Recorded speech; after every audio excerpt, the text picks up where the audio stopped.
Today's video is about Senator Huey Pierce Long, the kingfish of Louisiana. Now, it'd be impossible to cover all of Huey Long's life in a 15-minute video. This will be more of a teaser to raise viewer curiosity about Huey Long and raise their interest to a point where they want to learn more on what Huey's life was like. So let's step back in time for a few minutes and meet Huey Long, the kingfish of Louisiana. Every man a king, every girl a queen. It's February 23rd, 1934. America is about to hear a very radical speech over the radio. President Franklin Roosevelt has only been in office for 11 months. The breadlines are getting longer. People are still in a state of despair. They are willing to follow anybody who can change the economic course of the country. However, it is not President Franklin D. Roosevelt who is to speak. It is Senator Huey Pierce Long Jr. from the great state of Louisiana. He's going to declare war on the rich and promise every American free money. He begins with, "Ladies and gentlemen, I only have 30 minutes in which to speak to you this evening, and I therefore will not be able to discuss in detail so much as I can write when I have all the time and space that is allowed to me for the subject. But I will undertake to sketch them very briefly without manuscript or preparation, so that you can understand them so well as I can tell them to you tonight." Thus, Huey Long laid out his plan to redistribute the wealth of the nation and make every man a king. Now, Huey was not the first American politician to suggest wealth redistribution. The idea went as far back as the American Revolution. Now, the website, theconversation.com, posted an article by Daniel Mandel titled, "Fight for Economic Equality is as old as America itself." Now, in the article, Mandel discussed New Haven Minister Benjamin Turnbull's plea to elect officials to keep property equally divided, to not allow a few persons to amass all the riches and wealth of a country. He went on to write, 4 months after the Declaration of Independence, the Pennsylvania Packet newspaper reported a proposal for the state's legislature to tax wealth, lessening property when it becomes excessive in individuals. Mandel went on to relate Thomas Jefferson's 1785 proposed progressive estate tax, as well as Thomas Paine's 1797 call for an estate tax to fund annual old age pensions, and a small payment to every person at age 21. None of these proposals were given serious consideration. I mean, seriously, wasn't one of the founding principles over no taxation without proper representation?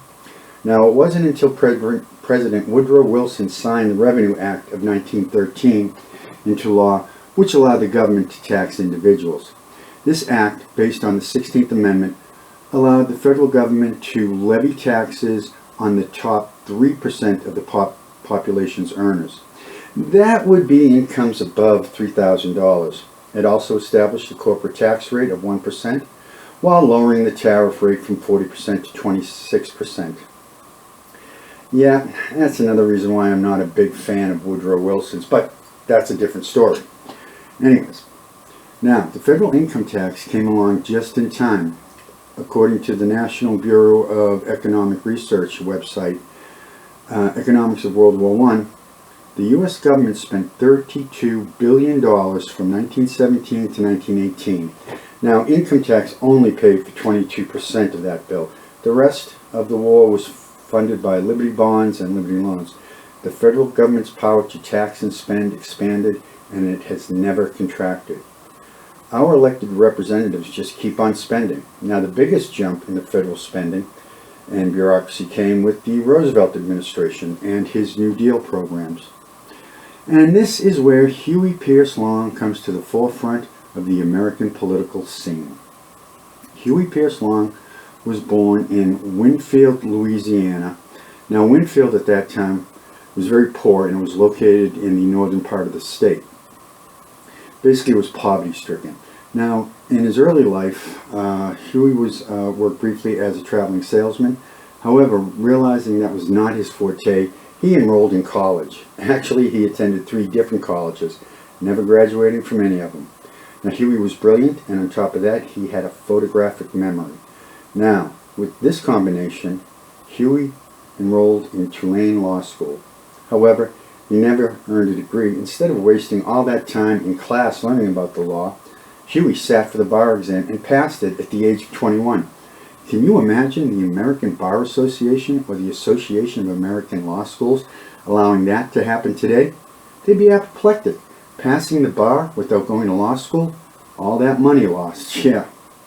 Alright, now, with his law degree in hand, Huey set his path to champion the average person, a noble endeavor. His law practice consisted of representing the poor people of Louisiana. Representing poor clients, although a noble endeavor, as I said, was not what he wanted to do with the rest of his life. Now, in 1918, at the age of 25, Huey ran for and won a seat on the Louisiana Railroad Commission. It was here that Huey made a name for himself throughout the state. He took on the corporate monopolies for the working man. He went after Standard Oil and their monopoly on the oil pipelines. He fought utility rate hikes. The case which brought him statewide attention and recognition was the Cumberland Telephone and Telegraph Company versus Louisiana Public Service Commission. Now, the phone company raised its rates by 20%. Huey successfully argued the case on appeal to the Supreme Court of the United States. The decision went in his favor. The phone company had to reimburse their 80,000 overcharged customers. Yeah, I really feel bad for them. Now, 2 years later, in 1924, Huey would make an unsuccessful bid for governor of Louisiana. Now, the election was controlled by political bosses, big businesses, and obviously the KKK. This is the Deep South at that time. Huey came in third place. That would be the only election he lost. By 1928, he was back, and this time he went after the machine. Now, Huey tirelessly campaigned on the need for the government to be responsive to the people, not just the old regulars of the political establishment. He promised good roads, bridges, free hospital care, free education, and lower property taxes. In short, the needy people of Louisiana were getting shafted by the old regulars, and Huey promised to change the system. He was going to take care of the forgotten people of Louisiana. Huey won that election, and he never looked back. In just 2 years, he had total control of the state of Louisiana. This did not endear him to the establishment. Huey immediately cleaned house. Anyone whose job was gained by patronage was immediately fired. The job vacancies were filled with Long supporters. Yeah, I know. It's okay, they were all patronage appointments, but that was the way of politics at that time. Where Huey went astray was to require all state employees who depended on their job from Huey to kick back a portion of their salary to his election fund. This money went into the infamous deduct box. It didn't matter if you were a cabinet member or a public works employee. If you owed your job to Huey, you paid. Thus began the legend of the deduct box. Now, so much for helping the forgotten man. Anyways, Louis went to work building roads, hospitals, schools, and making sure every school child received free textbooks. The people loved him. The elite despised him. The state employees who owed their jobs to Huey, they paid for those roads, hospitals, schools, and free textbooks over and over again through Huey's voluntary campaign contributions, every paycheck. Now, as far as Huey was concerned, the laws of the great state of Louisiana were nothing more than words on paper. Huey was the law. Now, a good example of this was the illegal gambling houses and brothels in New Orleans. Huey was upset over these dens of infamy, and he was determined to close them down. Now, using the current laws in the books would have taken too long, so Huey sent in the National Guard to clean up the city, which he did. The Attorney General for Louisiana was incensed. He called Long's actions illegal. Huey allegedly responded, nobody asked for his opinion. When he was accused of not understanding the Louisiana Constitution, Huey supposedly responded to that claim, I'm the Constitution around here now. Huey was becoming the dictator of Louisiana. However, the projects he campaigned on and delivered on were not done on the backs of the poor or the ne'er-do-well. He used bond issues, gas taxes, and a tax on natural resources removed from the ground, which the big oil companies had to pay to fund these projects. Huey was out for the little people, was looking out for the little people, as long as they didn't get in his way while he feathered his own nest, so they say. Now, Huey's programs did not endear him to the major business interests in Louisiana. They couldn't beat him at the polls, so they did the next best thing. They organized impeachment proceedings. Yeah, impeachment. You don't like the guy. Anyways, according to the website hueylong.com, Huey called a special session of the legislature to enact a 5-cent a barrel tax on refined oil. Now, the uproar from the oil interests culminated with the articles of impeachment. The charges ranged from misuse of government funds to abusive language. Of the original 19 charges, 8 items were passed in the House. Now, when the trial moved to the Senate, Huey produced a document signed by over 1/3 of the senators stating they would vote against impeachment because the trial was illegal. With the 2/3 majority required to convict now impossible, Huey's opponents halted the proceedings. At least they were smart enough not to make fools of themselves by going forward with an impeachment that was destined to fail. Plus, he strong-armed those other senators to sign the paper. Anyways, after beating the impeachment charges, Huey set his sights on becoming a U.S. Senator. It was a natural progression up the political ladder. Long won a resounding primary victory against his incumbent opponent, Senator Joseph E. Ransdell. Long received 57% to Ransdell's 42% of the vote. Long went on to win the general election. Most people who would just want a seat in the United States Senate would have been on a train to Washington, D.C. as soon as possible. Not Huey. He had to consolidate his power base in Louisiana. Long did not take his seat in the Senate until March 4th, 1931. He had to shore up his control over the state and make sure his hand-picked successor won the race for governor.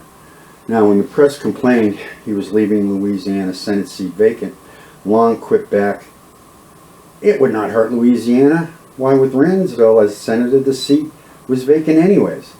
The funny thing is, Long had actually supported Ransdell until he wanted the seat. In January 1932, almost a year after he should have taken the Senate seat, Huey was sworn into the greatest deliberative body the world has known since ancient times, the populist senator from Louisiana. Huey immediately set to work through a scorching oration, which claimed a few powerful families controlled 95% of the wealth in this country. Now, to champion the cause of the average man, he claimed 12 men owned more wealth than 120 million people. If there is one certainty in this world, it is this: politicians who crave power and wealth will always try to ignite class warfare. Heck, in the recent 2020 presidential primary race, a candidate said, "There is plenty of money in the world, it's just in the hands of the wrong people." That candidate could not even get 1% of his party's primary voters to support him. Huey, however, understood the people. He was going to make sure every man was a king, thus ensuring his eventual election to the presidency of the United States. Now, this brings us to the night of February 23rd, 1934. Huey used the tried and true political message of class warfare. He was going to give the have-nots free money. He called it Share Our Wealth Plan. In his 30-minute radio address to the nation, Huey outlined his plan in broad strokes. He used all the buzzwords of class warfare to gain followers. He began with the statement, "I contend, my friends, that we have no difficult problem to solve in America, and that is the view of nearly everyone with whom I've discussed the matter here in Washington and elsewhere. Throughout the United States, that we have no very difficult problem to solve." Now, that kind of sounds familiar, doesn't it? In the next paragraph, Long declares war on the rich. It is not the difficulty of the problem which we have, it is the fact that the rich people of this country, and by rich people I mean the super rich, will not allow us to solve the problems, or rather the one little problem that is afflicting us, that is afflicting this country. Because in order to cure all of our woes, it is necessary to scale down the big fortunes, that we may scatter the wealth to be shared by all of the people. Where I have heard that, where have I heard that before? I guess history does repeat itself, if you know what I mean. Now, the LSU website published the basics of Huey P. Long's Share the Wealth plan. It was very simple. He wanted to tax the wealthy and redistribute it to the people who didn't have enough. Okay, everyone understands that. He began with a cap on personal fortunes at $50 million each. That's equivalent to about $600 million today. Later he reduced that to $5 to $8 million, or that's $60 million in today's money. He wanted to limit annual income to $1 million each, limit inheritance to $5 million, and guarantee every family an annual income of $2,000, or 1/3 of the national average. He wanted free college education and vocational training, old age pension for all persons over 60, veterans benefits and health care, a 30-hour work week, a 4-week vacation for every worker, greater regulations of commodity production to stabilize prices. And things don't change. Long was the first politician to use a national radio hookup to push his political agenda. Now, his February 23, 1934 address reached approximately 25 million people. At that time, the population of the United States was around 126 million. Long reached about 20% of the population. Now, he talked in a down-to-earth, I'm one of you intonations. If that wasn't enough, he then quoted the Bible to legitimize his program. About 2/3 of the way into his broadcast, Huey issued his call to action. Now, we have an organization, a society, and we call it Share Our Wealth Society. A society with the motto, every man a king. Every man a king, so there would be no such thing as a man or woman who did not have the necessities of life, who would not be dependent upon the whims and caprices and the, Huey's words, ipsy dixits of the financial barons for a living. What do we possess by this society? We propose to limit the wealth of big men in this country. There is an average of $15,000 in wealth to every family in America. That is right here today. Long went on to demonize the large corporations and wealthy citizens, as well as selling his Share the Wealth Club society. He stated, get together in your communities tonight or tomorrow and organize one of our Share Our Wealth societies. If you do not understand it, write me and let me send you the platform. Let me give you the proof of it. This is Huey P. Long talking, United States Senator, Washington, D.C. Write me and let me send you the data on this proposition. Enroll with us. Let us make known to the people what we are going to do. I will send you a button. If I have got enough of them left, we have got a little button that some of our friends designed with our message around the rim of the button, and in the center, every man a king. Many thousands of them are meeting throughout the United States, and every day we are getting hundreds and hundreds of letters. Share Our Wealth societies are now being organized, and people have it within their power to relieve themselves from this terrible situation. The people believed him, even if the Senate was unwilling to support his proposals. After Long's February 1934 speech, a network of local clubs sprang up all over the country. Long's national organizer was Reverend Gerald L.K. Smith, who, by the way, was a Nazi sympathizer, anti-Semite, white supremacist. You know, you'd think someone as smart as Huey would have caught on to that fact earlier, or as we say today, done his homework. Go figure. Anyways, Share Our Wealth Society was intended to operate outside and in opposition to the Democratic Party and the Roosevelt administration. By 1935, the society had over 7.5 million members in 27,000 clubs across the country. Long's Senate office received an average of 60,000 letters a week, resulting in Long hiring 48 stenographers to type responses. Of the 2 trucks that delivered mail to the Senate every day, one was devoted solely to mail for Huey Long. Huey even made a newsreel asking for more office space in the Capitol because of the flood of mail he was getting from average Americans.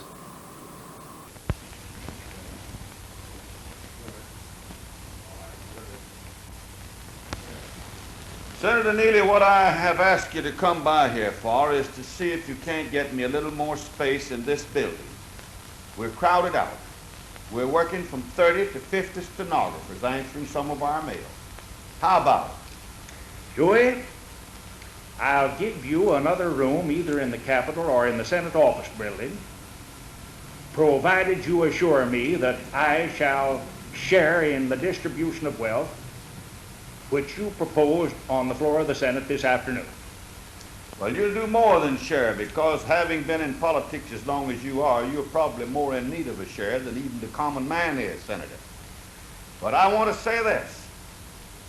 A good many of you took it as applying to some personal man in that body. But I am referring to the Senate as an institution.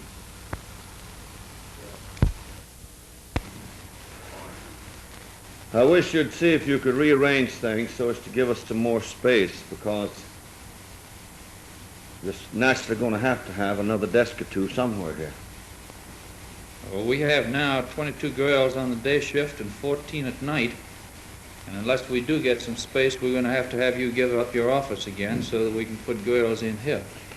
Now, most senators only have 3 offices, and you'll probably have to pull some strings to get these extra office space. Well, no, I've got no more space than other senators have, generally speaking, counting the size, but I can move out if I have to and take what I got out to some other place. We have girls in the hallway now, and people coming in the building complaining of having to climb over our desks, and I imagine some of the senators object to having to pass through our girls to get to their own offices.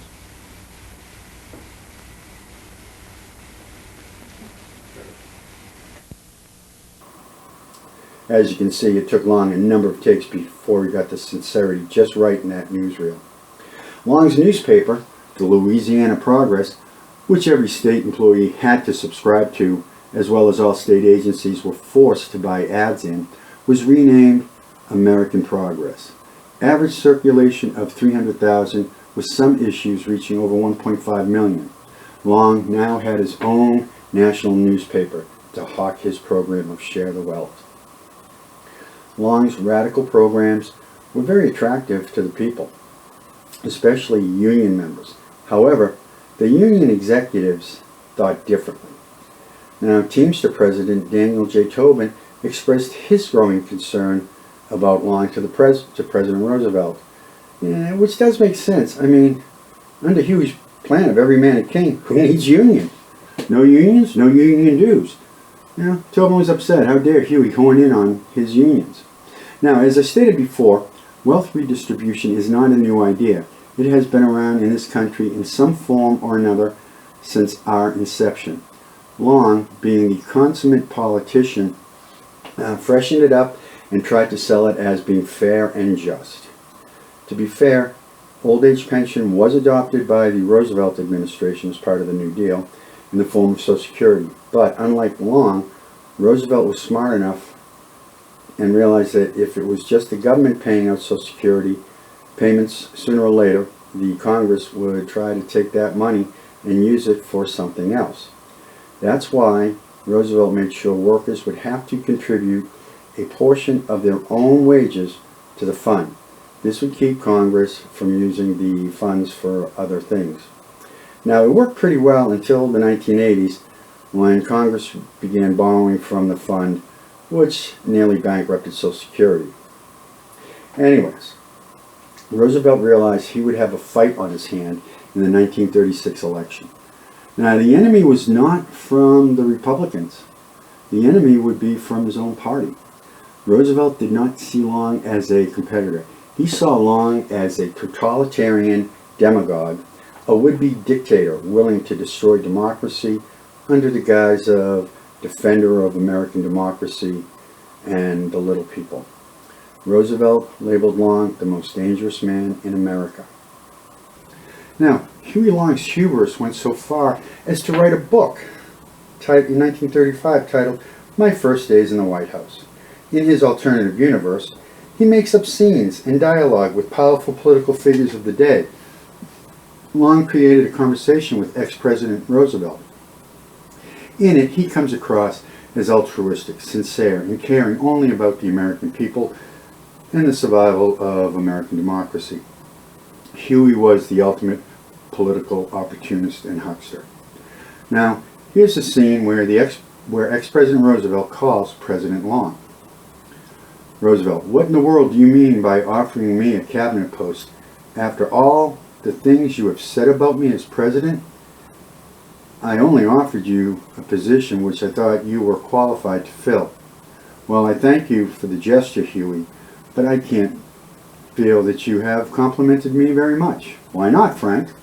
Well, it's a terrible fall from the presidency to the secretaryship of the Navy, Roosevelt replied. You sound like Hoover, said Long, but he couldn't call to mind any position he held just now. Well, Huey, I'll have to give this more consideration, the former president told me. I had a statement all prepared here, declining, but I'll destroy it. Say, suppose I accept and fail to become the best secretary. What's the penalty then?